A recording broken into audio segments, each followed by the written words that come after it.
So the story of the 15% finance bill for content creators is wreaking havoc in Kenya right now. So what would be my thought about this thing?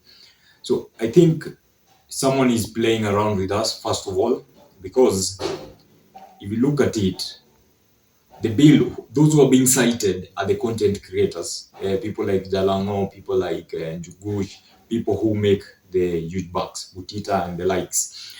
But if you read the bill itself, it talks about anything that is earned digitally. So what does it mean?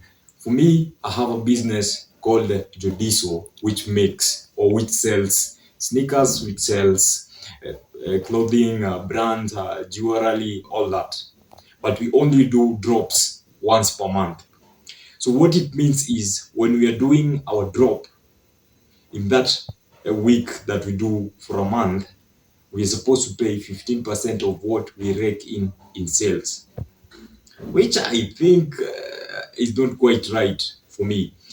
Because I think as a business, although if you're smart with taxes, you can be able to write off all this. Because, for example, if we rake in sales through the digital communities, something like TikTok, or something like through UGC or the user generated content through Instagram, we are able to be able to write off some of the taxes because it's business value that has been generated, and you can correlate how the value was generated and what you spent. Because, like, for example, for UGC content, you have to have someone who will post on the behalf of your brand, so you can write off some of these taxes.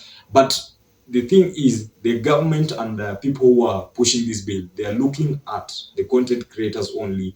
But the issue is, it is not only the content creators who will be charged this tax.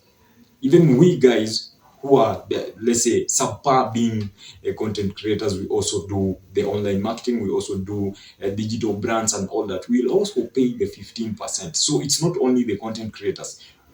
But to be honest, for the content creators, some of the reasons they have given, if you focus on them, I think they are total horseshit. Some of them have not read the thing, because if there is one of them that I had say they pay VAT when they purchase things, we all pay VAT. Like, for me, I have a 9 to 5 job and I have my online brands and I have all the things that I do. Yes, I get charged the pay when I get paid, but I also get charged the VAT when I purchase anything. So in the real sense, what a content creator would do is, if, for example, for me, I have a light here, I have a brother who does the recording, so he has to get his pay and he has to get something for the work that he does, the editing, all that. Those are operational expenses in a business. So salaries, remuneration, those are expenses in a business, so they have to be put on the expense side. And then we have things like capital expenses, which are the light. For example, I purchased the light for the business, so this is a business asset, so I can be able to write it off. So guys, I think for the bill, it's not too good. It's not, I don't know, man. You know, the president is always, like, in quotes, the smartest person you have in a country.